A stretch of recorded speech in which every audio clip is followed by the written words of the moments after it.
Hi, I'm George Leventhal, at-large member of the Montgomery County Council, inviting you to join me for a conversation with Phil Mendelson, Chairman of the District of Columbia Council. That's coming up next, right here on County Cable Montgomery.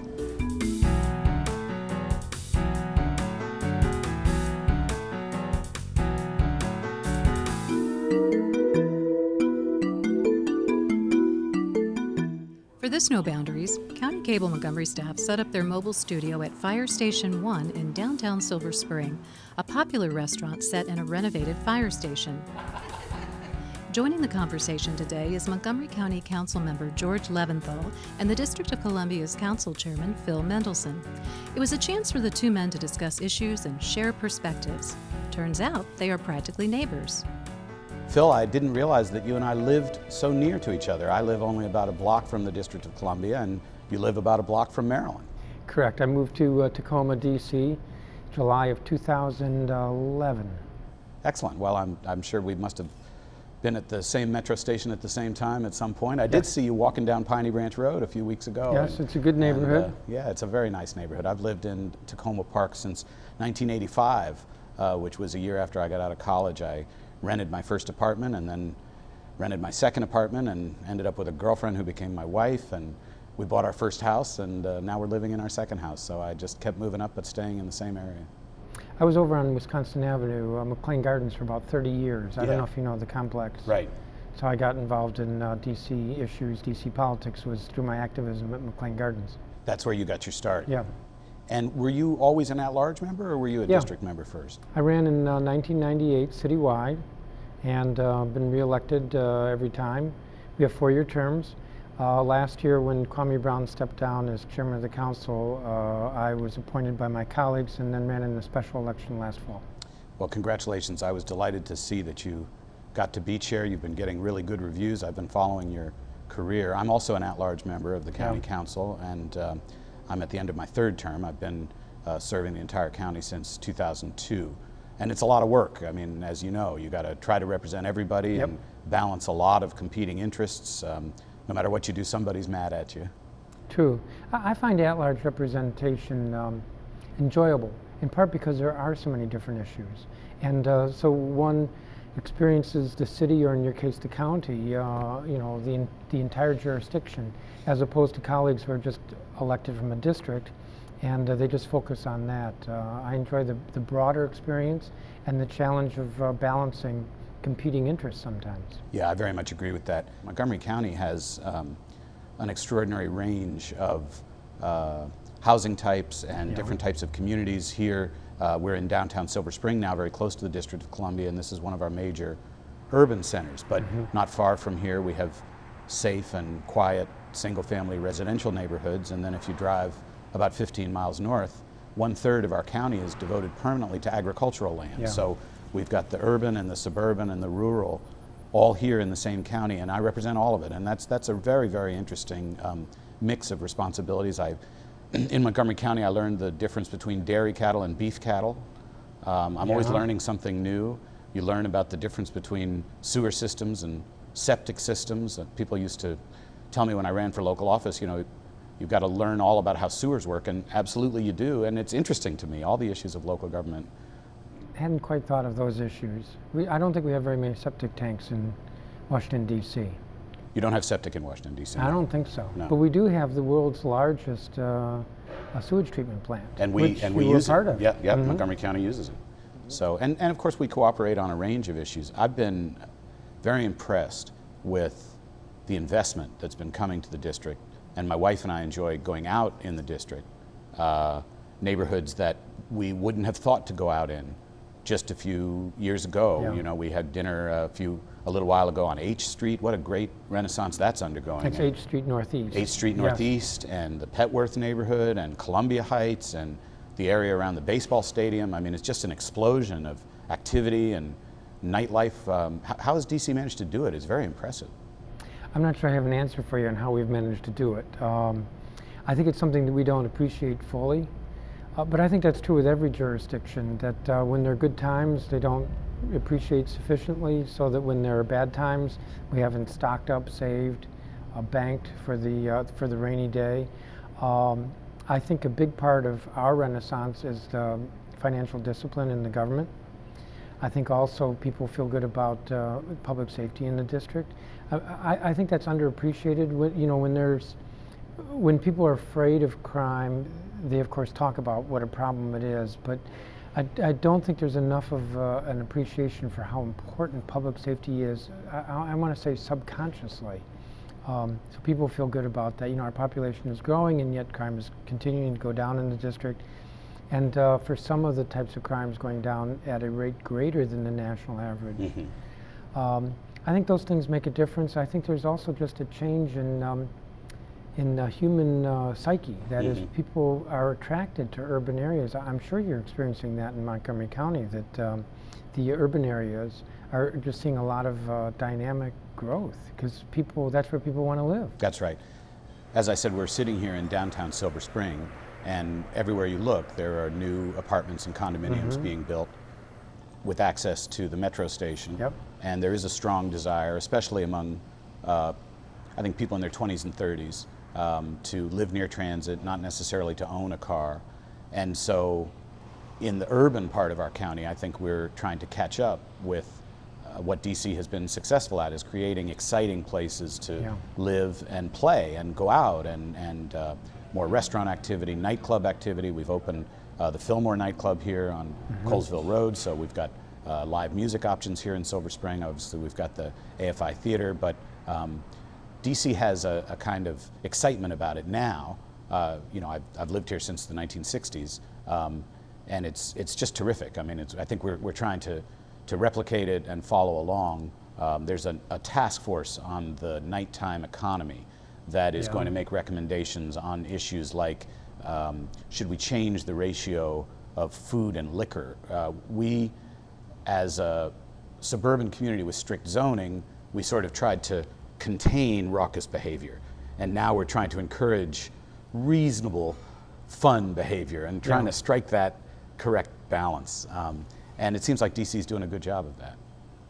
Yeah, it used to be Georgetown was the night spot, and then it was Georgetown and Adams Morgan, and now it's about a half dozen different neighborhoods. Exactly. And there is some tension. We've had some issues around 7th and 8th Street, Chinatown, mostly with kids, which is kind of interesting, because they're not going to bars, but they're going to these, I'm going to say, clubs that get out around 10 o'clock, close around 10 o'clock at night. I mean, I haven't personally experienced it, so I don't quite know where these places are, but I've heard a lot of reports of a lot of kids, and the police are trying to stay on top of that. I think they have. Not a lot of crime associated with it, but there is just this balancing, and it's kind of an interesting dynamic. People like a certain amount of, I'm going to say a certain amount of chaos. Right, but they not also, too much. Yeah, not too much. That's they want exactly order right. too. That's exactly right.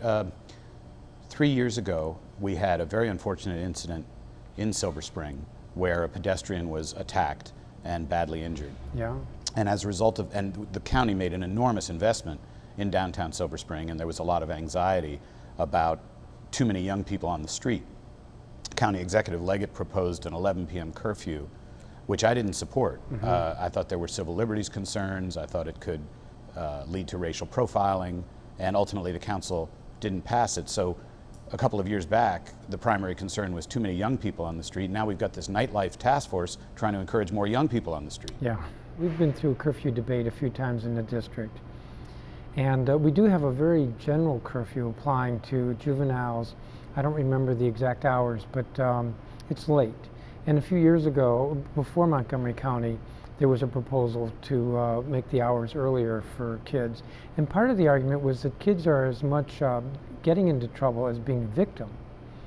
But we didn't adopt it. And it reminds me of various strategies. A few years ago, there was also a proposal to deal with gangs by making it easier for police to arrest people who look like they were participating in a gang. And we rejected that as well. And these are difficult issues. But I often think that what makes a community safer is the presence of people, as opposed to restrictions on people. That's right. Phil, we're going to take a break here on No Boundaries, and we'll be back in just a moment.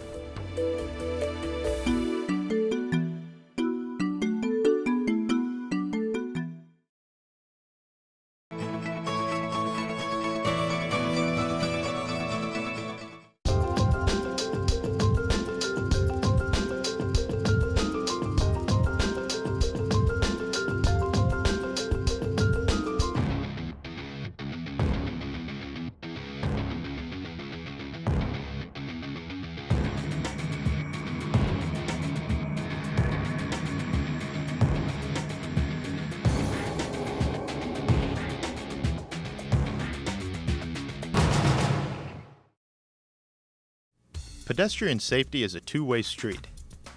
Drivers, it's your job to expect the unexpected. Walkers and cyclists, you need to move with caution and pay attention to your surroundings. There's a lot going on out there, and you don't want to miss anything.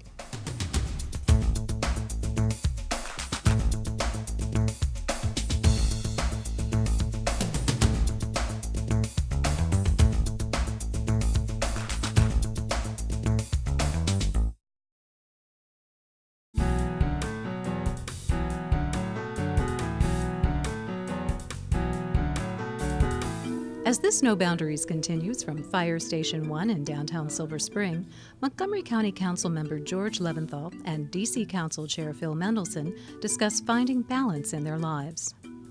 Phil, we talked about balancing issues and balancing different constituencies, but I'm always interested in talking to fellow elected officials about how we balance the stress of our jobs with the need to be calm and parental. You know, you've got a 13-year-old daughter. Yep. I have an 18-year-old and a 14-year-old son. And although our jobs can be very difficult, we get criticized in the media. You and I have talked about that. Sometimes we feel we're treated unfairly. But when we come home, we've got to be the pillar of strength for the people who depend on us. So how's that working for you now, and especially in your new role, which is more important than ever as chairman of the council? Do you find that being at home gives you a break? Do you take work with you? How do you manage? Well, actually, I take a lot of work home with me, and then I manage to do none of it. So I'm still working that part out. It's a challenge. It's a challenge because there are a lot of demands. I think it's important that elected officials maintain their personal life, and I recognize that that's not entirely private, but I think it's just important for a sense of balance and also perspective. If we spend all of our time thinking of ourselves as a public official or an elected official, then I don't think we get a good perspective on life as our constituents see it. I agree. I was so delighted with the education that my 18-year-old son, who just graduated from Montgomery Blair High School, received. And I'm a proud father, but I'm also a councilman who appropriates the budget to the public school system, which is more than half of our budget. We've got a $4.7 billion budget, of which $2.4 billion is spent on our school system. And we're frustrated sometimes that they seem to have an endless appetite for more appropriations, but the product sure is impressive. And I couldn't have been more pleased. There's no private school that could have given my son Daniel a better education than he got at Blair High School, and having that perspective makes a big difference. You know, as a father of kids in the public schools and then exercising some oversight over the public schools, they have a lot of independence, but you know, that helps. But also, you know, it's important to be able to put work behind you when you get home, have a well-rounded life, talk about things that aren't political all the time, and take time off. Yeah. I think it's very easy for elected officials to kind of get caught up with themselves, and when that happens, it's not always a pretty sight. What voters see are people who are a bit conceited and self-centered, and it's a bit of a struggle. You know, when I walk into the district building, which is our city hall, I'm one of the most important people, and folks give me a lot of attention and deference, not always honestly. And so being able to go to the Home Depot and not be recognized, at least I hope I'm not being recognized, I think is good. Yeah. And to go through the same frustrations that everybody else does. I have a daughter in public school. I suspect more people there than I realize know that she's my daughter. But I want to experience the public education the same way everybody else does. Absolutely, absolutely. No, you're right. I mean, I trucked the garbage out to the curb this morning and had to, you know, fish the nasty bits of food out of the drain before putting it in the garbage, and that, you know, you got to do those things at home, and that's my job. Since I know all the recycling rules, I'm in charge of sorting things in the correct bins, and you know, it's important to have that experience at home. Cut the grass, you know, do things that keep you grounded, and you know, who else is going to do it? So also means so that we become aware of problems that can be addressed. that's right. So for example, we have legislation on the books in the district to try to protect mature trees. There's a cost for cutting down a mature tree that's healthy. And a few years ago, when I moved into the house in Tacoma, we had some trees that were dying, and the arborist comes out, and I don't think he had a clue who I was, which is just fine. Mm-hmm. And he's talking to me about the city's law, and so I'm hearing about, I'm getting a practical view Mm-hmm. Mm-hmm. of our law and how it affects arborists and affects homeowners. Yeah, we just adopted tree protection laws in Montgomery County. I had some concerns from the perspective of a homeowner. Yeah.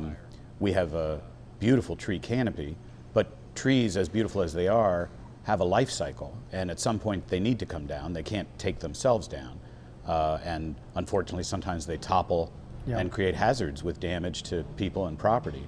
I wanted to make sure that we weren't unduly preventing people from being able safely to remove trees before they become a hazard, and I'm not entirely sure our law does that. I think we may have gone too far.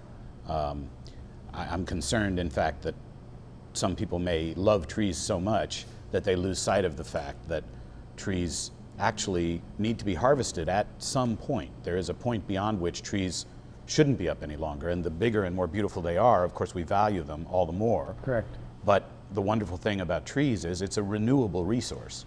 And in the city of Tacoma Park, where I live, there's an ordinance that almost entirely forbids the cutting down of trees without permission from an arborist. And I think the result has been a little more damage to property, and I hope not to people, than we should have had. I think might have been avoided. So I think we can go too far. Yeah. We all love our tree canopy, and here, even in our downtown areas like Silver Spring, you look around, we have, a very good environment with a lot of trees. Of course, we'd like to have more. And this is part of the balance that we talked about. We want to protect our natural environment. At the same time, Homo sapiens are part of the ecosystem. We have to have an environment where people can live, and that means we need shelter, and we need structures, and we need to earn a living. And so striking that balance as well is a challenge. I think our tree bills in Montgomery County may have gone too far. I got to know you through the Council of Governments, and I've been active with the Air Quality Committee at the Council of Governments for the region, and we're still struggling to get air as good as it should be, to meet the federal standards for air quality. Trees are part of that because they reduce the heat island effect, and because they do good things in terms of exchanging carbon dioxide for oxygen.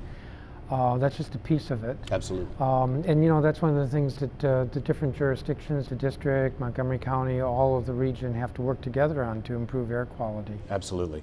And a primary issue for me that I want to continue working on is encouraging alternative and renewable energy. Yeah.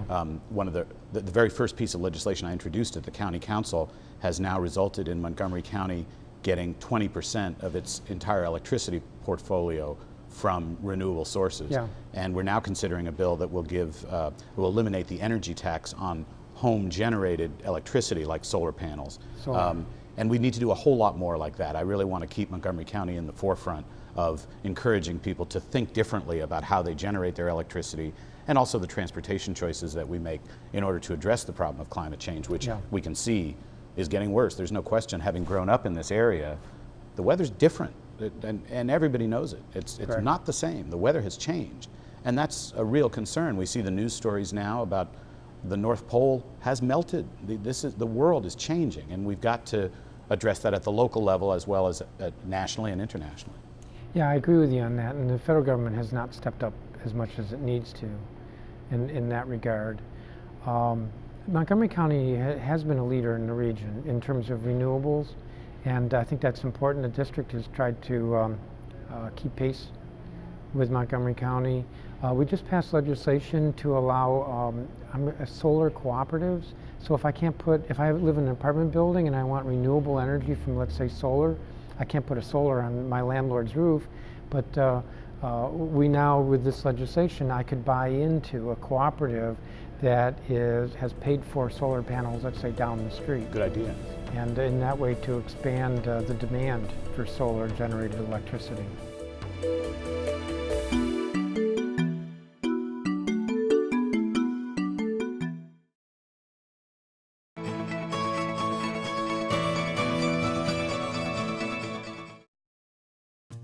Montgomery County Historical Society's mission is to collect, interpret, and promote the history, heritage, and culture of Montgomery County, Maryland.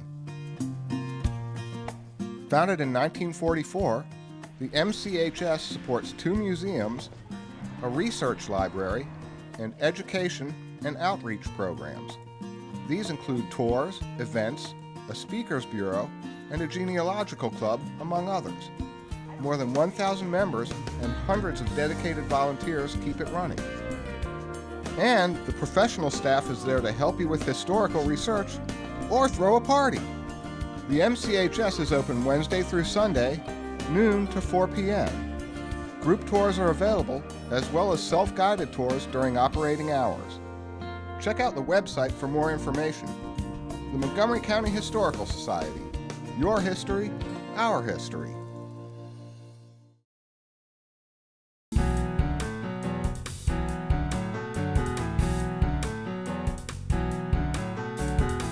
In this final segment of No Boundaries from Fire Station 1, Montgomery County Councilmember George Leventhal steered the conversation with D.C. Council Chair Phil Mendelson to a topic important to them both.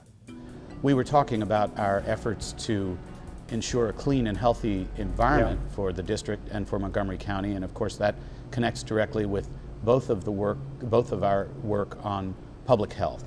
I'm chairman of our Health and Human Services Committee. I've served in that role for 11 years, and I'm proudest of our network of community clinics that provide access to care for persons without health insurance. We estimate that there's about 100,000 residents of Montgomery County that don't have health insurance, and our goal has always been that 1 out of every 2 persons should have access to care. That would be about 50,000 people.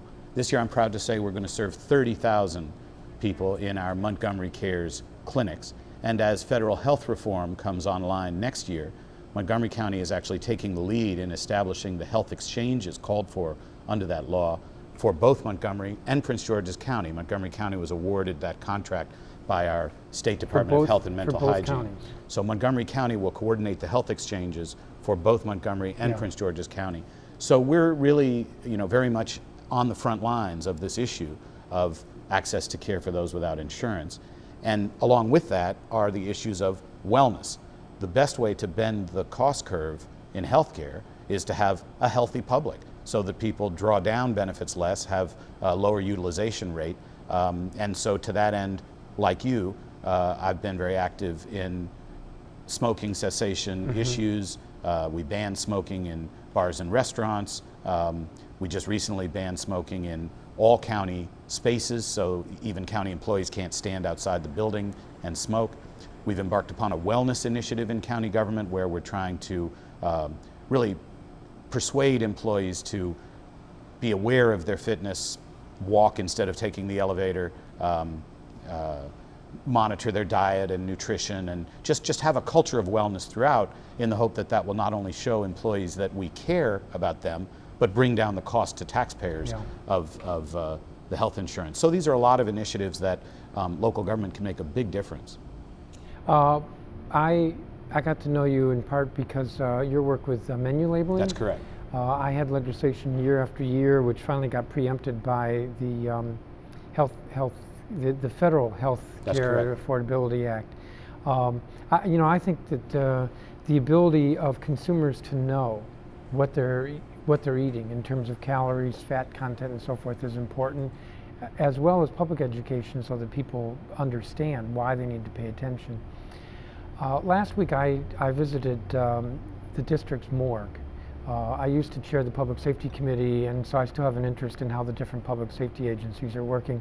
And I mention this in the context of public health because one of the challenges at our morgue, and I'm sure this is true in Montgomery County, is that people are heavier. There's more obesity. Right. And as a result, they have a harder time dealing with the bodies because they're heavier. Right. It takes 2 technicians instead of 1 to handle the bodies. And it's just one of those side effects of poor public health. Exactly. And we're really seeing it across the spectrum. We've made a lot of progress in terms of smoking. The district has, I think the district followed Montgomery County in terms of smoke-free workplaces.